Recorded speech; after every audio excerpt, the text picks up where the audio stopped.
हाय दोस्तों, आज की क्लास में अपन देखने वाला है क्या अवाष्पशील विलय युक्त विलयन के लिए राउल्ट का नियम। अगले वीडियो में अपन ने पढ़ लिया था कि वाष्पशील विलय युक्त विलयन के लिए अपन राउल्ट का नियम है ना। तो यहाँ पर अपन समझेंगे कि अगर अवाष्पशील विलय युक्त विलयन होगा तो उसके लिए राउल्ट का नियम किस प्रकार से लागू होता है, तो उसको अपन समझते हैं। तो वीडियो को एंड तक जरूर देखना। तो चलिए अपन वीडियो को शुरू करते हैं। यहाँ पर देखिए, सबसे पहले अपन एग्जाम्पल लेके आपको समझाता हूँ मैं। देखिए अपन क्या करते हैं, एक अपन यहाँ पर बीकर लेते हैं, उस बीकर में जल को भर देते हैं। फिर इस बीकर को अपन ऊपर क्या करते हैं, यहाँ पर ढक देते हैं। चाहो तो उसको बेल जार कह सकते हैं। क्या कह सकते हैं? बेल जार, है ना। अब अपन जानते ही हैं, इसको अपन ने क्या किया, टेम्परेचर पर रख दिया, यानी कि वातावरण का जो टेम्परेचर था उस पर रख दिया। जैसे अपन ने वातावरण के टेम्परेचर पर रखा तो उसमें जो जल था वो क्या हो गया, वाष्पित होना शुरू हो गया। क्या हो गया? वाष्पित होना शुरू हो गया। अब वाष्पित तो हो गया, वो तो बात बिल्कुल सही है, लेकिन यहाँ पर ये कैसा है? शुद्ध विलायक है। कैसा है? शुद्ध विलायक है। मतलब ये कैसा है? वाष्पशील है। कैसा है? वाष्पशील है। वाष्पशील है, विलयन नहीं है, केवल विलायक है ना। अब देखिए, जब अपन इस बेल जार को हटाएंगे, अब उसमें से अवाष्पशील पदार्थ को ऐड करेंगे। किसको ऐड करेंगे? अवाष्पशील विलय या फिर पदार्थ भी कह सकते हैं। अवाष्पशील विलय को अपन क्या करते हैं, इसमें ऐड करते हैं।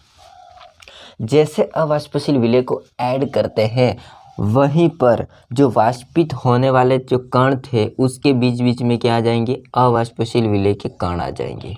उसके बीच में क्या आ जाएंगे? अवाष्पशील विलय के कण आ जाएंगे। तो जितनी मात्रा में वाष्पित होना चाहिए था उतनी मात्रा में यहाँ पर वाष्पित नहीं होगा। थोड़े बहुत वाष्पित हो जाएंगे और बाकी तो यहाँ पर इस कणों के माध्यम से इसको अवरोध कर दिया जाएगा, यानी रोक दिया जाएगा।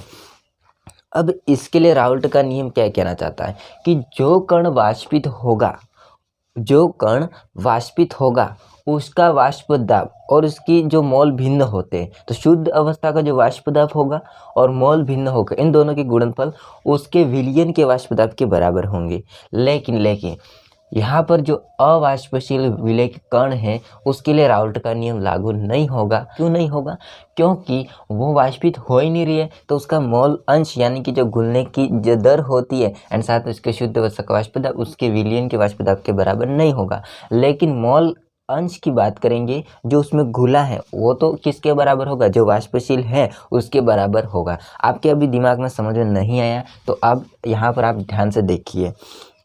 मान के चलिए आपके जो पानी में मान के चलिए आपके दोस्त को दो दोस्त है, उसको तैरना नहीं आता, दो दोस्त है उसको तैरने आता है। तो जो तैरने आता है वो तो क्या करना चाहेंगे? तैर के ऊपर आना चाहिए, जल में कूदे हैं तो, है ना। और जो नहीं तैरना जानते हैं वो क्या करेंगे? जो ऊपर आना चाहते हैं उसको भी क्या करेंगे? डुबाएंगे ना, खींच के। तो वैसी भी बात है यहाँ पर। अवाष्पशील होगा, वो वाष्पित कणों को दबा देंगे, तो जितनी मात्रा में वाष्पित होना चाहिए था जो जल वाष्पशील विलय के लिए, उतनी मात्रा में वाष्पशीत नहीं होते हैं। क्यों नहीं होते हैं? क्योंकि अवाष्पशील कण मिलाने के कारण से, है ना, यानी कि अवाष्पशील विलय मिलाने के कारण से। अपन क्या करते हैं यहाँ पर समझिए, विलय को मान लेते हैं B तथा विलायक को मान लेते हैं A। विलायक को मान लेते हैं A। तो इन दोनों का वाष्प दाब क्या होगा? इन दोनों का वाष्प दाब क्या होगा? वाष्प दाब हो जाता है PA और इनका PB होगा, है ना, PB होगा और इसका वाष्प दाब कितना होगा? PA होगा। अब इसका अपन देखेंगे शुद्ध अवस्था का वाष्प दाब। शुद्ध अवस्था का वाष्प दाब, तो शुद्ध अवस्था का वाष्प दाब कितना होगा? यहाँ पर देखिए, यहाँ पर मैं शुद्ध अवस्था का वाष्प दाब लिख रहा हूँ PB। 0 भी कह सकते हैं, नॉट भी कह सकते हैं, इसको O भी कह सकते हैं, आप जो मर्जी चाहे वो कह सकते हैं। मैं इसको सिंपल PB 0 बोल सकता हूँ। और इसका शुद्ध अवस्था का वाष्प दाब कितना होगा? PA 0।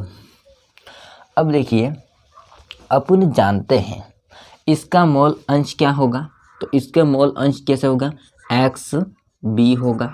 इसका मोल अंश या मोल भिन्न जो कहना चाहते हैं आप, वो मोल भिन्न कितना होगा, एक्स बी, और इसका मोल भिन्न कितना होगा, एक्स ए।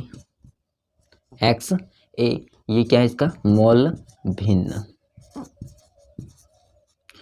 अगर आपने पहले वाला वीडियो देखा राउल्ट के लिए वाष्पशील विलय युक्त विलयन वाला, तो उसमें आप समझे होंगे कि जो विलयन का वाष्प दाब होगा ए अवयव का, वो किसके बराबर होगा, तो उसकी शुद्ध अवस्था का वाष्प दाब, उसकी शुद्ध अवस्था का वाष्प दाब इंटू गुणे में उसका मोल भिन्न।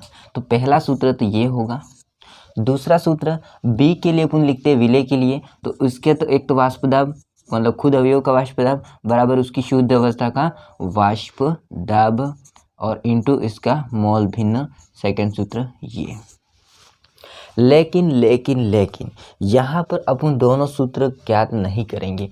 क्यों नहीं करेंगे, क्योंकि अपन जानते हैं विलय अपन का कैसा है, नगण्य है। कैसा है विलय, यहाँ पर जो पीबी है वो अपन का कैसा है, नगण्य। नगण्य बोले तो उसका मान कैसा है, 0 है। कितना है, 0 है। क्यों 0 है, क्योंकि जो ये वाष्पित नहीं हो रहा है तो फिर राउल्ट का नियम लागू ही नहीं होगा, तो फिर अपन इसको मान क्यों लिखेंगे। लेकिन आपको समझाने के लिए मैंने इतना कुछ लिखा था, तो इसको अपन नहीं अप्लाई करेंगे। अब अपन क्या करते हैं कि जो अपन ने जो वाष्पशील के लिए लिखा है क्या, विलायक का, वो सूत्र अपन यहाँ पर लिख देते हैं। तो इस सूत्र को मैं यहाँ पर लिख देता हूँ कि पी ए बराबर P0A XA। अब देखिए, एक सूत्र मैंने आपको बताया था जब मैं मोल अंश पढ़ा रहा था। क्या बताया था कि अगर किसी भी अवयव का, यानी कि किसी भी अवयव के जितने भी अवयव हो सकते हैं, ए या बी या सी, 3 हो सकते, 4 हो सकते, सभी का योग कितना होगा, 1 होगा। तो यहाँ पर कितने अवयव हैं, 2। एक तो है विलय अपन का बी और विलायक है ए। तो यहाँ पर XA प्लस XB और उनका मोल अंश या मोल भिन्न कितना होगा, 1। ये सूत्र मैंने आपको बताया था। अब इसमें से अपन क्या करते हैं, XA को अलग करते हैं तो 1 माइनस XB हो जाता है। XA को अलग करेंगे तो 1 माइनस XB हो जाता है। XA की जगह अपन क्या करेंगे, ये मान रखेंगे। अब यहाँ पर सिंपली हो जाता है PA बराबर P0A।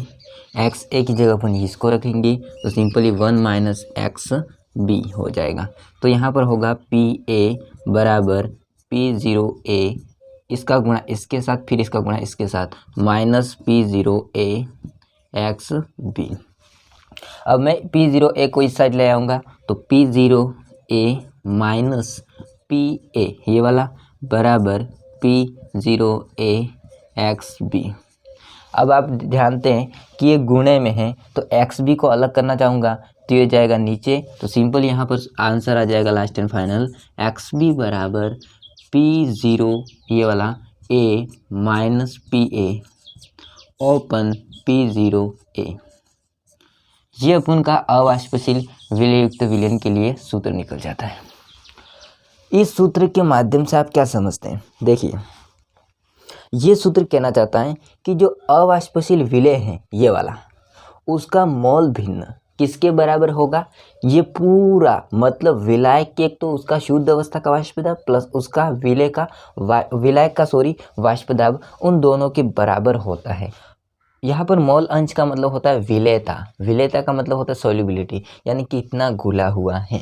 तो ये जो घुला हुआ है वो किसके बराबर होगा, जो वाष्पशील हो रहे उसके बराबर। लेकिन इसकी कंडीशन ये खराब है कि वह वाष्पित नहीं होना चाहता है। क्यों, क्योंकि वो अवाष्पशील पदार्थ है इसलिए। तो जहाँ पर अपन समझते हैं कि जो अवाष्पशील विलायक जो इस विलायक में घुला है उसका मोल भिन्न इनके बराबर होता है, यानी कि विलायक के वाष्प जो हो रहा है उसके एंड उसकी शुद्ध अवस्था का वाष्प दाब होता है उसके, है ना।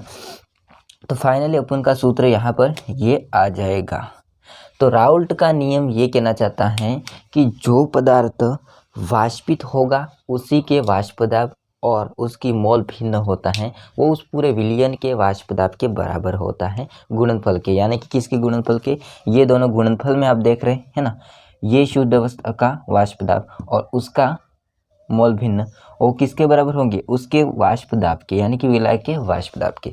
तो ये केवल वाष्पशील जो विलय होते हैं उसके लिए लागू होता है, अवाष्पशील के लागू नहीं होता है। आई होप को सारा समझ में आ गया होगा। मिलते हैं किसी नेक्स्ट वीडियो में, तब तक के लिए जय हिंद, वंदे मातरम।